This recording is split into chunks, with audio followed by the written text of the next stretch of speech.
Just 33 second ಅಷ್ಟೇ 265 ಸಾವು, ಒಬ್ಬ ಪವಾಡ ಸದೃಶ ರೀತಿಯಲ್ಲಿ ಪಾರಾಗಿರುವಂಥದ್ದು.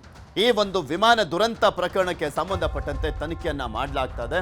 ಇನ್ನು ದುರಂತದ ಬಗ್ಗೆ ಈವರೆಗೂ ಪತ್ತೆ ಆಗಿಲ್ಲ, ನಿಖರ ಕಾರಣ ಏನು ಅನ್ನುವಂಥದ್ದು. ಬ್ಲಾಕ್ ಬಾಕ್ಸ್, 2 ಬ್ಲಾಕ್ ಬಾಕ್ಸ್ ಇರ್ತವೆ. ಆ 2 ಬ್ಲಾಕ್ ಬಾಕ್ಸ್ಗಳು ಕೂಡ ಸಿಗುವವರೆಗೂ ಕೂಡ ಇಲ್ಲಿ ಏನು ಆಕ್ಚುಲಿ ರಿಯಲ್ ರೀಸನ್ ಏನು ಅನ್ನುವಂಥದ್ದಂತೂ ಗೊತ್ತಾಗೋದಿಲ್ಲ.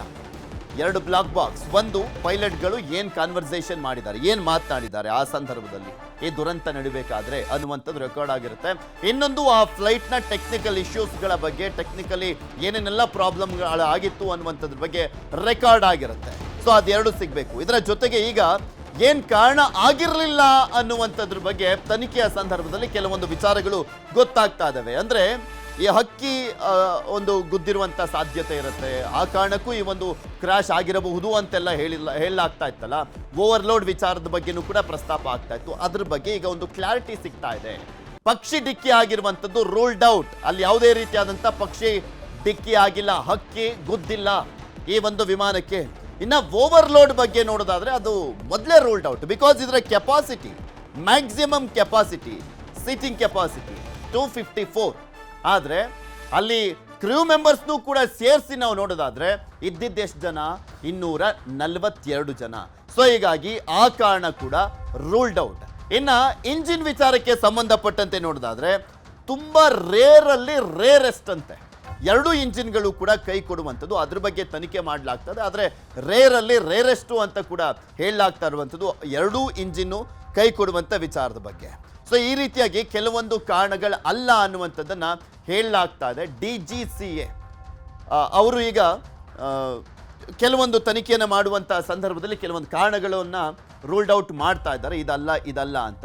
ಇನ್ನು ಉಳಿದಂಥ ಕಾರಣಗಳ ವಿಚಾರಕ್ಕೆ ಸಂಬಂಧಪಟ್ಟಂತೆ ತನಿಖೆ ಮಾಡಲಾಗ್ತಾ ಇದೆ. ಇಂಜಿನ್ ಫೇಲ್ಯೂರ್ ಬಗ್ಗೆ ತಜ್ಞರಿಂದ ಪರಿಶೀಲನೆಯನ್ನು ಮಾಡಲಾಗ್ತಾ ಇದೆ. ಎಲ್ಲ ಆಯಾಮಗಳಲ್ಲೂ ಕೂಡ ತನಿಖೆಯನ್ನ ನಡೆಸ್ತಾ ಇದ್ದಾರೆ ಅಧಿಕಾರಿಗಳು. ಇಲ್ಲಿ ಯಾವುದೋ ಒಂದು ತನಿಖಾ ಸಂಸ್ಥೆ ತನಿಖೆಯನ್ನ ಮಾಡುತ್ತೆ ಅಂತಲ್ಲ, ಸಾಕಷ್ಟು ತನಿಖಾ ಸಂಸ್ಥೆಗಳೀಗ ತನಿಖೆಯನ್ನ ಮಾಡ್ತವೆ. ಇಂಟರ್ನ್ಯಾಷನಲ್ ಲೆವೆಲಲ್ಲಿ ತನಿಖೆ ಆಗುತ್ತೆ, ಮತ್ತೊಂದು ಕಡೆ ಬೋಯಿಂಗ್ ವಿಮಾನದ ಕಂಪನಿ ಅವ್ರ ಕಡೆಯಿಂದಲೂ ಕೂಡ ತನಿಖೆಯನ್ನ ಮಾಡಲಾಗುತ್ತೆ, ಇನ್ನೊಂದು ಕಡೆ DGCA ಅವರು ತನಿಖೆಯನ್ನ ಮಾಡ್ತಾರೆ. ಈ ರೀತಿಯಾಗಿ ನಾನಾ ರೀತಿಯಲ್ಲಿ, ನಾನಾ ಆಂಗಲ್ನಲ್ಲಿ ತನಿಖೆಯನ್ನ ಮಾಡುವಂತ ಕೆಲಸ ಆಗ್ತಾ ಹೋಗುತ್ತೆ. ಇನ್ನು ಸತತ 24 ಗಂಟೆ ಹುಡುಕಾಟದ ಬಳಿಕ ಸಿಕ್ಕಿರುವಂಥದ್ದು DVR. ಸತತ 24 ಗಂಟೆಗಳ ಹುಡುಕಾಟ. ಈ ಸಂದರ್ಭದಲ್ಲಿ ಅಲ್ಲಿ DVR ಸಿಕ್ಕಿದೆ. ಆ DVR ಇದೆಯಲ್ಲ, ಅದು ಫ್ಲೈಟ್ ಡೇಟಾ ರೆಕಾರ್ಡರ್. ಅಲ್ಲಿ FDR ಸಿಕ್ಕಿದೆ. ಈ DVR ಅಂದರೆ ಅಲ್ಲಿ ಮೇನ್ಲಿ ಫ್ಲೈಟ್ ಡೇಟಾ ರೆಕಾರ್ಡ್ ಆಗಿರುತ್ತೆ. ಅಂದರೆ ಟೆಕ್ನಿಕಲ್ ಇಶ್ಯೂಸ್ಗಳ ಬಗ್ಗೆ, ಈ ಒಂದು ಲ್ಯಾಂಡ್ ಆಗುವಂಥ ಸಂದರ್ಭದಲ್ಲಿ ಏನೆಲ್ಲ ಟೆಕ್ನಿಕಲ್ ಇಶ್ಯೂಸ್ ಇತ್ತು ಅದೆಲ್ಲದೂ ಕೂಡ ಅದರಲ್ಲಿ ರೆಕಾರ್ಡ್ ಆಗಿರುತ್ತೆ. ಈ ಸೀಕ್ವೆನ್ಸ್ ಆಫ್ ಇವೆಂಟ್ಸ್ ಇರುತ್ತಲ್ಲ ಲ್ಯಾಂಡಿಂಗ್ ಆಗುವಂಥ ಸಂದರ್ಭದಲ್ಲಿ, ಲ್ಯಾಂಡಿಂಗ್ ಅಂದರೆ ಅದು ಏನು ದಪ್ಪ ಅಂತ ಬೀಳುತ್ತಲ್ಲ, ಈ ಸಂದರ್ಭದಲ್ಲಿ ಏನೇನೆಲ್ಲ ಪ್ರಾಬ್ಲಮ್ಸ್ಗಳು ಆಗಿತ್ತು ಅನ್ನುವಂಥದ್ದೆಲ್ಲವೂ ಕೂಡ ಈ FDR ಅಲ್ಲಿ ರೆಕಾರ್ಡ್ ಆಗಿರುತ್ತೆ, ಫ್ಲೈಟ್ ಡೇಟಾ ರೆಕಾರ್ಡರ್ನಲ್ಲಿ. ಸೊ ಹೀಗಾಗಿ ಈ ಒಂದು ವಿಚಾರಕ್ಕೆ ಸಂಬಂಧಪಟ್ಟಂತೆ ಕೂಡ ಈ DVR ಅಲ್ಲಿ ಏನಿರ್ಬೋದು ಅನ್ನುವಂಥದ್ರ ಬಗ್ಗೆ ತನಿಖೆಯನ್ನು ಮಾಡಲಾಗುತ್ತೆ. ಇನ್ನು ಕಾಕ್ಪಿಟ್ಟಲ್ಲಿ ಇದ್ದಂಥ ಬ್ಲಾಕ್ ಬಾಕ್ಸ್ ಎಲ್ಲ ಸಿಗಬೇಕಾಗಿದೆ. ಅದು ಸಿಕ್ಕ ಬಳಿಕ ಅದೆಲ್ಲವನ್ನು ಕೂಡ ತಾಳೆ ಮಾಡಿ ನೋಡ್ತಾ ಹೋಗ್ತಾರೆ.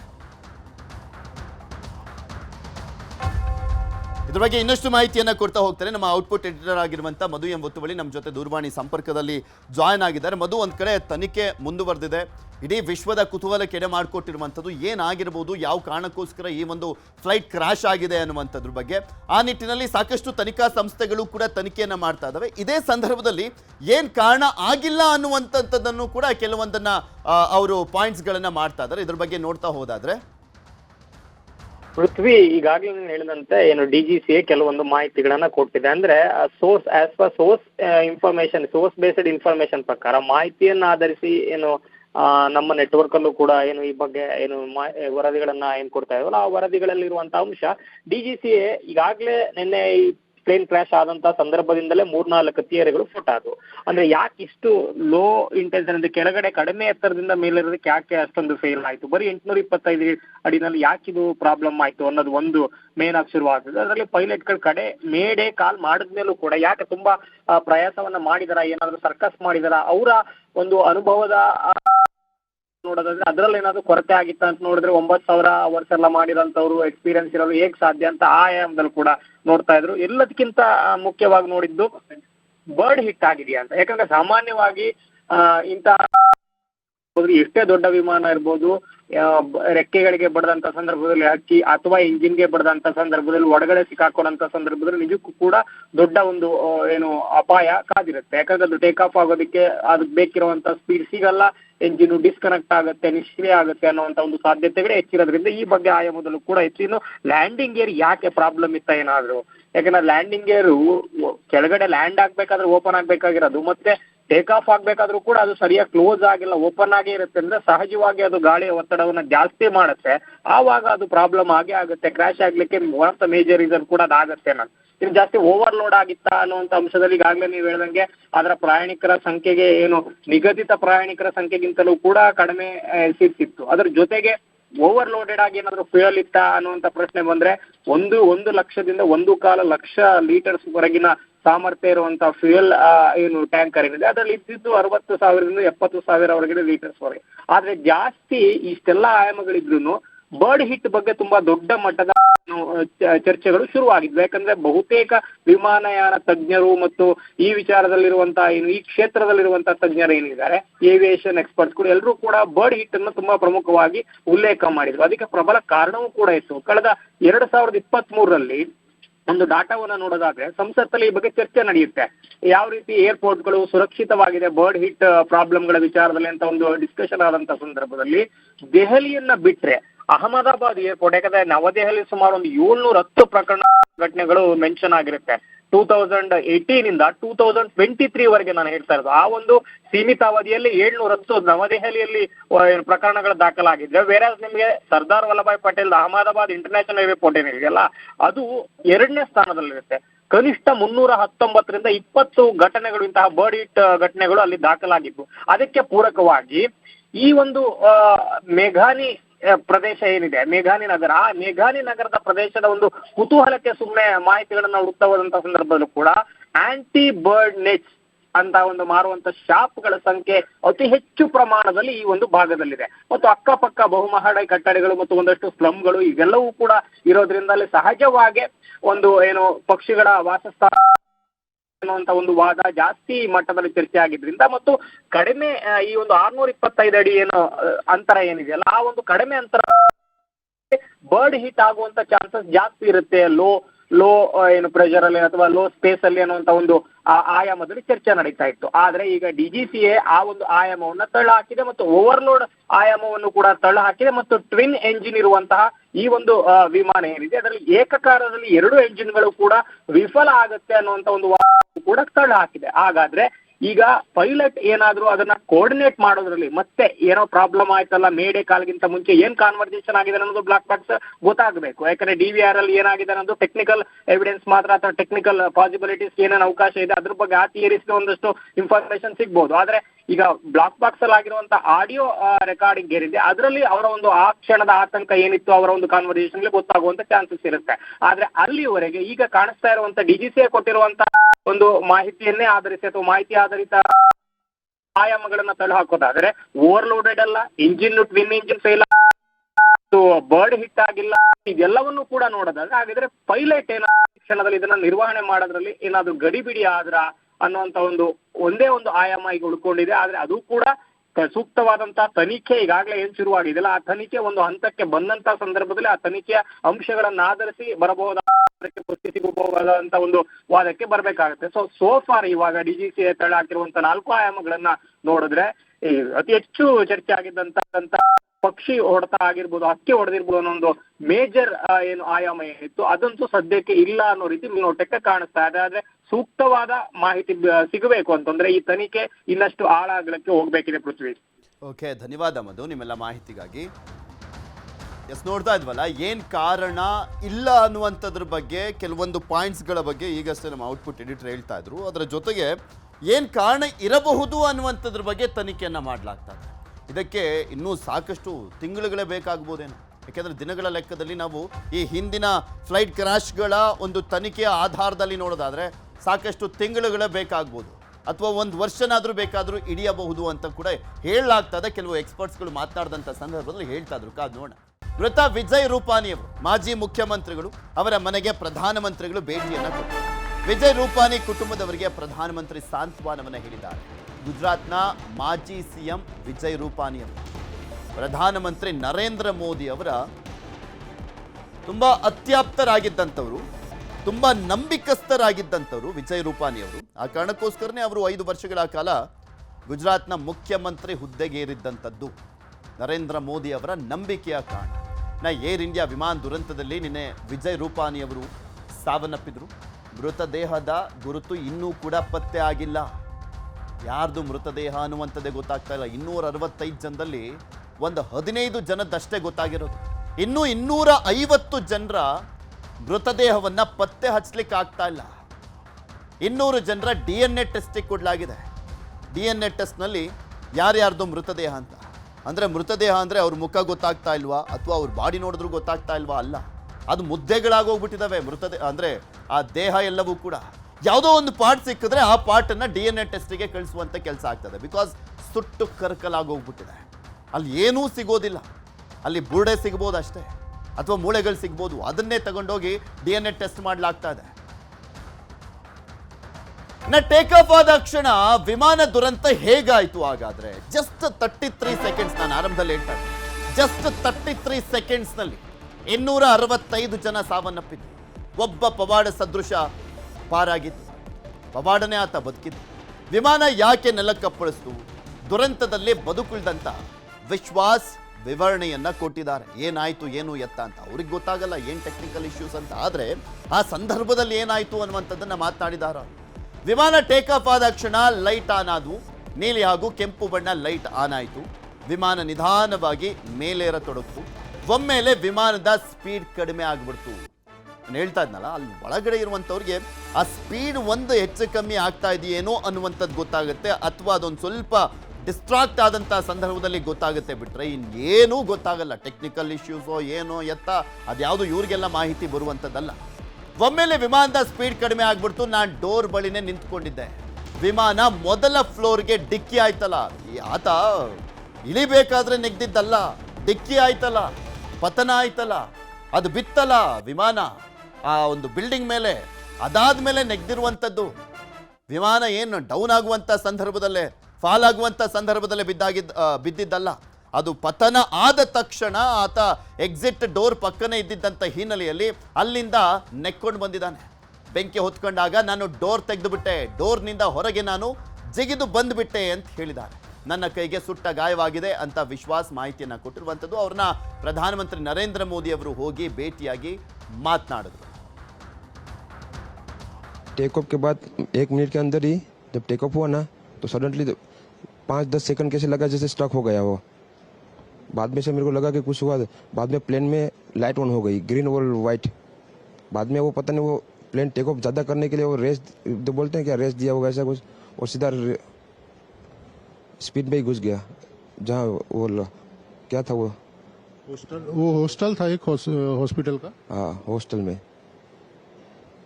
और सब सामने सब नहीं, क्योंकि आई थिंक मेरे को जब मैं जो साइड पे था ना, वो साइड हॉस्टल पे नहीं लैंड हुई थी. हॉस्टल के जो ग्राउंड फ्लोर है ना, जैसे नीचे वहाँ लैंड हुई थी. तो मुझे दूसरे के बारे में मेरे को पता नहीं, लेकिन मैं जहाँ लैंड हुआ था ना, वो नीचे की साइड थी. तो जहाँ वहाँ थोड़ा पेस भी था प्लेन के जब बाहर. तो जब जैसे मेरा डोर टूटा ना सब, तो मैंने देखा ना जब सामने कि थोड़ा इधर पेस है, मैं ट्राई कर सकता हूँ निकलने के लिए. तो मैंने ट्राई किया निकलने के लिए, तो फिर मैं निकल गया उधर, क्योंकि अपोजिट साइड पे थे ना वो बिल्डिंग का वो था ना दीवार, तो उधर से कोई शायद नहीं निकल सका होगा. ವಿಮಾನ ದುರಂತದಿಂದ ಪಾರಾಗಿದ್ದಂಥ ಯುವತಿ ಭೂಮಿ ಚೌಹಾಣ್ ಪ್ರಾಣ ಉಳಿಸಿತ್ತು ಟ್ರಾಫಿಕ್ಕು. ನಾವು ಯಾವಾಗಲೂ ಟ್ರಾಫಿಕ್ ಬೈಕೊಳ್ತಾ ಇರ್ತೀವಲ್ಲ, ಯಾಕೆಂದರೆ ಸಾಕಷ್ಟು ಕೆಲಸಗಳು ಅಡೆತಡೆಗೆ ನಮ್ಮ ಬೆಂಗಳೂರಲ್ಲೂ ಕೂಡ ಟ್ರಾಫಿಕ್ಗೆ ಕಾರಣ ಆಗಿದೆ. ನಾವೆಲ್ಲಾದರೂ 5 ಕಿಲೋಮೀಟ್ರ್ ಹೋಗೋದಕ್ಕೆ 5 ನಿಮಿಷ ಆಗುವಂಥದ್ದಕ್ಕೆ 50 ನಿಮಿಷ ಮುಂಚೆನೇ ಓಡಬೇಕು. ಆ ರೀತಿಯಾದಂಥ ಟ್ರಾಫಿಕ್. ಅದೇ ರೀತಿಯಾಗಿ ಅಹಮದಾಬಾದ್ನಲ್ಲಿ ನೋಡಿ, ಇಲ್ಲಿ ಆ ಟ್ರಾಫಿಕ್ ಇವರ ಜೀವವನ್ನು ಉಳಿಸಿದೆ. ಈ ಭೂಮಿ ಮೇಲೆ ಉಳಿಲಿಕ್ಕೆ ಟ್ರಾಫಿಕ್ ಕಾರಣ ಆಗಿದೆ. ಟ್ರಾಫಿಕ್ನಿಂದ ಏರ್ಪೋರ್ಟ್ಗೆ ತಲುಪಿದ್ದು ತಡ ಆಗಿದೆ. ಫ್ಲೈಟ್ ಮಿಸ್ ಆಗಿ ಮನೆಗೆ ವಾಪಸ್ ಆಗಿದ್ರು ಭೂಮಿ. ಮಾಧ್ಯಮಗಳಲ್ಲಿ ಅಪಘಾತದ ಸುದ್ದಿ ಕೇಳಿ ಶಾಕ್ ಆಗಿದೆ. ನನ್ನ ಪ್ರಾಣ ಉಳಿದಿದೆ, ಆದರೆ ಘಟನೆ ಆಘಾತವನ್ನ ತಂದಿದೆ ಅಂತ ಅವ್ರು ಮಾತನಾಡಿದ್ದಾರೆ. ಬಿಕಾಸ್ ಎಂಥವ್ರಿಗೆ ಆಗಲಿ ಅದನ್ನ ನೆನೆಸ್ಕೊಂಡ್ಬಿಟ್ರೆ ಇದೇನು ಕನಸ ನನಸ. ನಾನು ಆಗಲೇ ಹೇಳ್ತಾ ಇದ್ದೆ, ಅವ್ರ ಮೈಯನ್ನು ಅವರೇ ಚಿವುಟ್ಕೊಂಡು 100 ಸಲ ನೋಡ್ಕೊಂಡಿರ್ತಾರೆ ದೇವ್ರು ಕಾಪಾಡ್ಬಿಟ್ಟ ಅಂತ. ದೇವರ ದಯೆಯಿಂದ ನಾನು ಬದುಕಿದ್ದೇನೆ, ಆದರೆ ಘಟನೆ ನೆನೆಸ್ಕೊಂಡ್ರೆ ನಡುಕ ಹುಟ್ಟುತ್ತೆ. ಸಾವಿನಿಂದ ತಪ್ಪಿಸ್ಕೊಂಡ ಭೂಮಿ ಚೌಹಾಣ್ ಮಾತಿದು. कल एक्चुअली मैं वापस लंदन जा रही थी और मेरी फ़्लाइट का टाइम था 1:10 का, तो हमें पहुंचते थोड़ा 12:20 हो चुकी थी और 12:10 को एयर इंडिया वालों ने चेक इन और सब कुछ करना बंद कर दिया था। मैं वहाँ पे चेक इन के गेट पे पहुँचने के बाद मैंने उनसे रिक्वेस्ट भी किया कि अभी 10 मिनट ही थोड़ा लेट हुआ है तो मुझे जाने दो, जो भी इमिग्रेशन और वो होगा मैं फटाफट से सब क्लियर कर दूंगी। लेकिन उन्होंने और वो उनकी सीनियर स्टाफ भी आए थे, उन सब से मैंने रिक्वेस्ट की, लेकिन वो तीनों जन ने मुझे वापस ही भेज दिया कि नहीं मैडम अभी 10 मिनट की आपकी लेट की वजह से हम लोग को और 15 मिनट लेट हो सकता है, तो फिर इसलिए मुझे रिटर्न होना पड़ा था। तो कल एक्चुअली मैं वापस ಇನ್ನು ದುರಂತದಲ್ಲಿ 19 ವರ್ಷದ ಸಂಕೇತ್ ಗೋಸ್ವಾಮಿ ಸಾವನ್ನಪ್ಪಿರುವಂಥದ್ದು ಗುಜರಾತ್ನ ಮಹೇಸಾನಾದ ಖೇರ್ವಾ ಪ್ರದೇಶದ ಸಂಕೇತ್.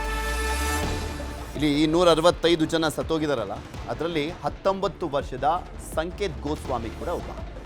ಗುಜರಾತ್ನ ಮಹೇಸಾನಾದ ಖೇರ್ವಾ ಪ್ರದೇಶದ ಸಂಕೇತ್ ವಿದ್ಯಾಭ್ಯಾಸಕ್ಕಾಗಿ ಲಂಡನ್ಗೆ ತೆರಳ್ತಾ ಇದ್ದಂಥ ಸಂಕೇತ್ ಗೋಸ್ವಾಮಿ, ಆಟೋಮೊಬೈಲ್ ಕ್ಷೇತ್ರದ ಅಧ್ಯಯನಕ್ಕಾಗಿ ತೆರಳ್ತಾ ಇದ್ದಂಥ ಸಂಕೇತ್ ಕುಟುಂಬದ ಏಕೈಕ ಮಗನನ್ನ ಕಳೆದುಕೊಂಡು ಕುಟುಂಬ ಕಣ್ಣೀರನ್ನ ಹಾಕ್ತಾ ಇದೆ.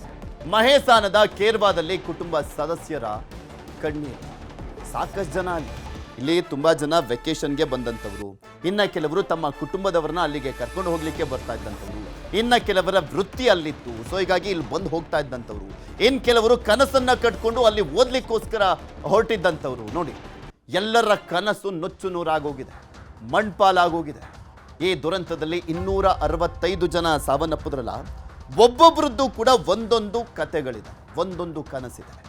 ಎಲ್ಲರೂ ಕೂಡ ದುರಂತ ಅಧ್ಯಾಯದಲ್ಲಿ ಸಾವನ್ನಪ್ಪುವಂತಾಯಿತು. ಆ ಸಂಕೇತ ಅನ್ನುವಂಥವನ್ನ ತೋರಿಸ್ತಾ ಇದ್ದೀನಿ ನಿಮಗೆ. ಆತ ಲಂಡನ್ನಲ್ಲಿ ವಿದ್ಯಾಭ್ಯಾಸಕ್ಕೆ ತೆರಳ್ತಾ ಇದ್ದ. ಇದ್ದೊಬ್ಬ ಮಗ ಅಲ್ಲಿ ಚೆನ್ನಾಗಿ ಓದ್ಕೊಂಡು ಬರಲಿ ಅಂತ ಅವ್ರ ಫ್ಯಾಮಿಲಿಯವರ ಕೊನೆಯ ಫೋಟೋ ನೋಡಿ. ಆತನ ಜೊತೆ ಚೆನ್ನಾಗಿ ಓದ್ಕೊಂಬರಲಿ ನಮ್ಮ ಮನೆ ಮಗ, ಅಲ್ಲಿ ಓದ್ಕೊಂಡು ಬಂದರೆ ಇನ್ನೂ ಗೌರವ, ಚೆನ್ನಾಗಿ ಓದ್ಕೊಂಬಂದರೆ ಇನ್ನೂ ಒಳ್ಳೆ ಕೆಲಸ ಸಿಗುತ್ತೆ ಅಂತ ಕಳಿಸಿದ್ರು ತಮ್ಮ ಮಗನ್ನ. ಈಗ ಆ ಫ್ಯಾಮಿಲಿಯವರು ಕಣ್ಣೀರನ್ನು ಹಾಕ್ತಾ ಇದ್ದಾರೆ. ಇದ್ದ ಒಬ್ಬ ಮಗನನ್ನು ಕಳ್ಕೊಂಡ್ಬಿಟ್ವಲ್ಲ ನಾವು ಅಂತ. ಬೇರೆ ದೇಶದಲ್ಲಿ ಓದಿಸ್ಲಿಕ್ಕೆ ಕಳಿಸ್ತಾ ಇದ್ರು. ಈ ಸಂದರ್ಭದಲ್ಲಿ ಸಾವಾಗಿದೆ. ಮೆಡಿಕಲ್ ಕಾಲೇಜ್ ಹಾಸ್ಟೆಲ್ ಮೇಲೆ ಅಪ್ಪಳಿಸಿದ್ದಂಥ ವಿಮಾನ, ಹಾಸ್ಟೆಲ್ನಲ್ಲಿದ್ದಂಥ ವಿದ್ಯಾರ್ಥಿಗಳು ಸೇರಿದಂತೆ ಒಟ್ಟು 24 ಜನ ಸಾವನ್ನಪ್ಪಿದ್ದಾರೆ. ಟೋಟಲಿ 265 ಜನ ಅಲ್ವಾ, ಅದರಲ್ಲಿ ವಿಮಾನದಲ್ಲಿ ಇದ್ದಂಥ 241 ಜನ ಸಾವನ್ನಪ್ಪಿದ್ರು. ಇನ್ನು 24 ಜನ ಯಾರು? ಆ ಮೆಡಿಕಲ್ ಸ್ಟೂಡೆಂಟ್ಸ್ ಹಾಸ್ಟೆಲ್ ಇತ್ತಲ್ಲ, ವಿದ್ಯಾರ್ಥಿನಿಯರ ಹಾಸ್ಟೆಲ್, ಅದರಲ್ಲಿದ್ದಂಥವರು ಸಾವನ್ನಪ್ಪಿರುವಂಥದ್ದು 24 ಜನ. ಹಾಸ್ಟೆಲ್ನಲ್ಲಿ ಅಡುಗೆ ಮಾಡ್ತಾ ಇದ್ದಂಥ ಠಾಕೂರ್ ಕುಟುಂಬ ಕಣ್ಮರೆ ಆಗಿದೆ. ಹಾಸ್ಟೆಲ್ ಅಡುಗೆ ಕೆಲಸದ ಠಾಕೂರ್ ರವಿ ತಾಯಿ ಮಗ ಕಣ್ಮರೆ ಆಗಿರುವಂಥದ್ದು. 2 ವರ್ಷದ ಆದ್ಯ ರವಿ, ತಾಯಿ ಸರ್ಲಾಬೆನ್ ಪ್ರಹ್ಲಾದ್ ನಾಪತ್ತೆ ಆಗಿದೆ. ತಾಯಿ ಮಗಳ ಶವ ಗುರುತು ಪತ್ತೆ ಹಚ್ಚಲಾಗಿದೆ. ಒದ್ದಾಡ್ತಾ ಇದ್ದಾರೆ. ಬರೀ ಇವ್ರ ಕುಟುಂಬ ಮಾತ್ರ ಒದ್ದಾಡ್ತಿರೋದಲ್ಲ, ಇವ್ರು ಹೆಂಗೆ ಪತ್ತೆ ಹಚ್ತಾರೆ?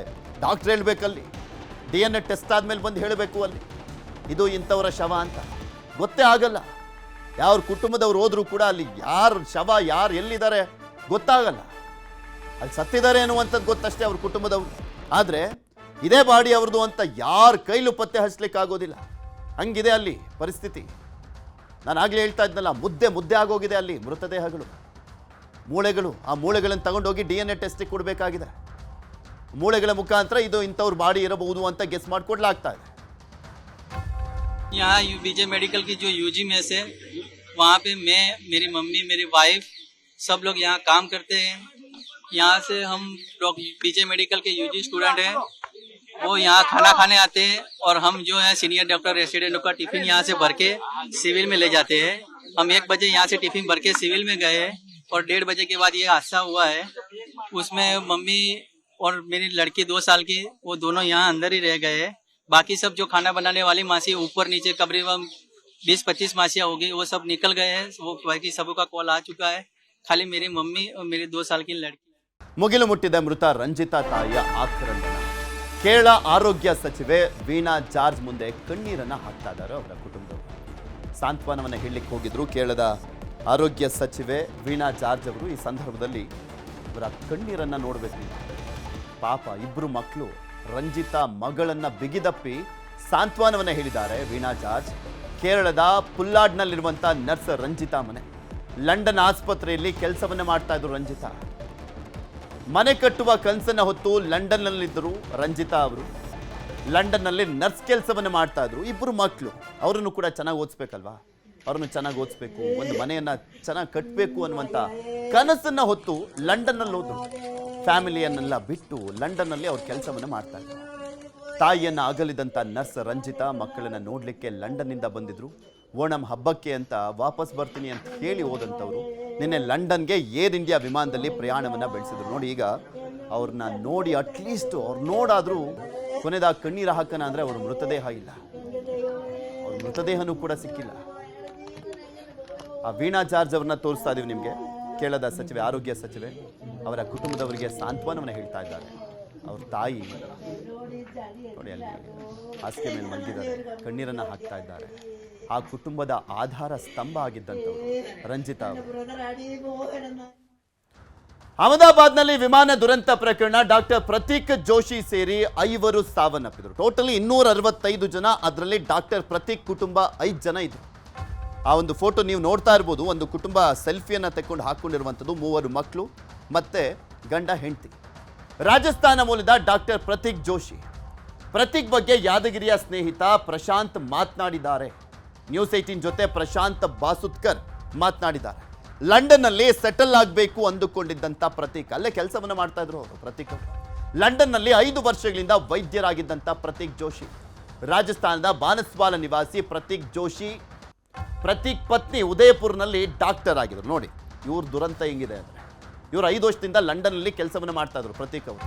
ಅವ್ರ ಪತ್ನಿ ಇಲ್ಲಿ ಕೆಲಸವನ್ನು ಮಾಡ್ತಾ ಇದ್ರು, ಡಾಕ್ಟರ್ ಆಗಿದ್ರು. ಅವ್ರ ಪತ್ನಿನೂ ಕೂಡ, ಪ್ರತೀಕ್ ಪತ್ನಿ ಉದಯಪುರದಲ್ಲಿ ಡಾಕ್ಟರ್ ಆಗಿದ್ರು. ಅವರ ವೈದ್ಯ ಹುದ್ದೆಗೆ ರಾಜೀನಾಮೆ ಕೊಡಿಸಿ ಲಂಡನ್ನಲ್ಲಿ ಅವರು ಸೆಟ್ಲ್ ಆಗಿಕ್ಕೆ ಹೊರಟಿದ್ರು, ಅಲ್ಲಿ ಮಕ್ಕಳನ್ನ ಓದಿಸ್ಲಿಕ್ಕೋಸ್ಕರ. ಆದರೆ ನೋಡಿ ಅವ್ರ ಕನಸೆಲ್ಲ ಮಣ್ಣಾಗೋಯ್ತು. ಎಲ್ಲರೂ, ಅವರ ಇಡೀ ಕುಟುಂಬ ಸರ್ವನಾಶ ಆಗೋಯ್ತು. ಇನ್ನು ಅಹಮದಾಬಾದ್ ವಿಮಾನ ದುರಂತದಲ್ಲಿ 3 ಮಕ್ಕಳು ಹಾಗೂ ಪತ್ನಿ ಸಮೇತ ಮೃತಪಟ್ಟಂತ ಡಾಕ್ಟರ್ ಪ್ರತೀಕ್ ಓದಿದ್ದು ಬೆಳಗಾವಿಯ ಕೆಎಲ್ಇ ಮೆಡಿಕಲ್ ಕಾಲೇಜ್ನಲ್ಲಿ. ಪ್ರತೀಕ್ ಬಗ್ಗೆ ಪ್ರಿನ್ಸಿಪಲ್ ಡಾಕ್ಟರ್ ನಿರಂಜನ ಮಹಾಂತ ಶೆಟ್ಟಿ ನ್ಯೂಸ್ 18 ಜೊತೆ ಮಾತನಾಡಿದ್ದಾರೆ. ಅವ್ರು ಏನು ಹೇಳಿದ್ರು ಕೇಳೋಣ. ವಿಮಾನದಲ್ಲಿ ಪ್ರಯಾಣಿಸಿದಂತಹ ಪ್ರತೀಕ್ ಅಂತಕ್ಕಂಥ ವೈದ್ಯರೊಬ್ಬರು ಲಂಡನ್ಗೆ ಪ್ರಯಾಣಿಸಿದ್ರು. ಕುಟುಂಬ ಸಮೇತವಾಗಿ ಅವರು ಪ್ರಯಾಣಿಸುವ ಸಂದರ್ಭದಲ್ಲಿ ಒಂದು ಘಟನೆಯಲ್ಲಿ ಮೃತಪಟ್ಟು ಬೆಳಗಾವಿಯ ಜೆಎನ್ಎಂಸಿ ಕಾಲೇಜಿನಲ್ಲಿ MBBS ಓದಿದ್ರು ಅಂತಕ್ಕಂಥ ಮಾಹಿತಿ ಇರತಕ್ಕಂಥದ್ದು. ಬೆಳಗಾವಿಯ ಜೆಎನ್ಎಂಸಿ ಕಾಲೇಜಿನ ಪ್ರಿನ್ಸಿಪಾಲ್ ನಮ್ಮ ಜೊತೆಗಿದ್ದಾರೆ. ಮೇಡಮ್, ಯಾವ ಇಯರ್ ಅಲ್ಲಿ ಇವರು ಓದಿದ್ರು, ಎಷ್ಟು ವರ್ಷದಿಂದ ಪ್ರಾಕ್ಟೀಸ್ ಮಾಡ್ತಾ ಇದ್ರು? ಅವರು ಇಲ್ಲೇ 2000ನಲ್ಲಿ MBBS ಜಾಯಿನ್ ಆಗಿದ್ರು. 2005ನಲ್ಲಿ ಪಾಸ್ ಆದರು. ಆಮೇಲೆ ಅವರು ರೇಡಿಯಾಲಜಿ ಕೋಲಾರ್ ಮೆಡಿಕಲ್ ಕಾಲೇಜಿಂದ ಮಾಡಿದ್ರು. 21ನಲ್ಲೇ ಲಂಡನ್ಗೆ ಹೋದ್ರು ಅವರು. ಅಲ್ಲೇ ಮುಂದಿನ ಕಲಿತು ಅಲ್ಲೇ ಸೆಟ್ಲ್ ಆಗೋರಿದ್ರು. ಡರ್ಬಿ ಅಂತ ಊರಿನಲ್ಲಿ ರೇಡಿಯಾಲಜಿ ಕನ್ಸಲ್ಟೆಂಟ್ ಅಂತ ಜಾಯಿನ್ ಆಗಿದ್ರು ಅಲ್ಲೇ. ಈಗ ಬಂದು ತಮ್ಮ ಕುಟುಂಬ, ಹೆಂಡತಿ, ಮಕ್ಕಳನ್ನು ಕರ್ಕೊಂಡು ಹೋಗ್ಬೇಕಂತ ಹೇಳಿ ಬಂದಿದ್ದರು. ಪಾಪ ನಿನ್ನೆ ಏರ್ ಕ್ರ್ಯಾಶ್ನಲ್ಲಿ, ಆ ದುರ್ಘಟನೆಯಲ್ಲಿ ಪೂರಾ ಕುಟುಂಬವೇ ನಾಶ ಆಯಿತು. ಇದನ್ನು ಕೇಳಿ ಬಹಳ ದುಃಖ ಆಯಿತು. ನಿನ್ನೆ ಗೊತ್ತಾಗಿದ್ದು ನಮಗೆ, ಇವ್ರ ಪ್ರತೀಕ್ ಜೋಶಿ ನಮ್ಮ ಸ್ಟೂಡೆಂಟು. ಆಮೇಲೆ ಅವ್ರ ಫೋಟೋ ನೋಡಿದ್ರಂತೂ ಬಹಳ ಕೆಟ್ಟ ಅನ್ನಿಸ್ತಾ ಇದೆ. ಯಾಕಂದ್ರೆ ಇಷ್ಟು ಕಳಕಳೆಯಿಂದ, ಇಷ್ಟು ಉತ್ಸಾಹದಿಂದ ಅವರು ಲಂಡನ್ಗೆ ಹೋಗ್ತಾ ಇದ್ರು.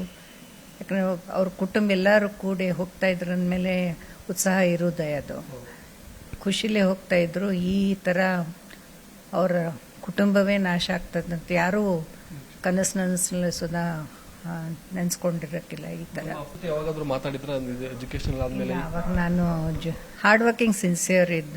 ಆಮೇಲೆ ಬಹಳ ಜೋವಿಯಲ್, ಎಲ್ಲರ ಜೊತೆಗೆ ಹೊಂದ್ಕೊಂಡು ಹೋಗೋದು, ಮಾಡೋದು, ಎಲ್ಲರಿಗೂ ಸಹಾಯ ಮಾಡೋದು, ಹೆಲ್ಪ್ ಮಾಡೋದು. ಯಾಕಂದರೆ ನಮ್ಮ ಮೆಡಿಕಲ್ನಲ್ಲಿ ಭಾಳ ಡಿಸ್ಕಷನ್ ಅದು ಆಗ್ತಿರ್ತೈತಿ. ಸೊ ಆ ಥರ ಭಾಳ ಒಳ್ಳೆ ಹುಡುಗಿದ್ದ ನಾವು. ಅಂದರೆ ಎಷ್ಟು ಉತ್ಸಾಹದಿಂದ ಖುಷಿಲೇ ಹೋಗ್ತಾ ಇದ್ರು. ಪೂರ ಕುಟುಂಬ ನೋಡಿದರೆ ನಗ್ನಗ್ತಾ ಹೋಗ್ತಾ ಇದ್ರು.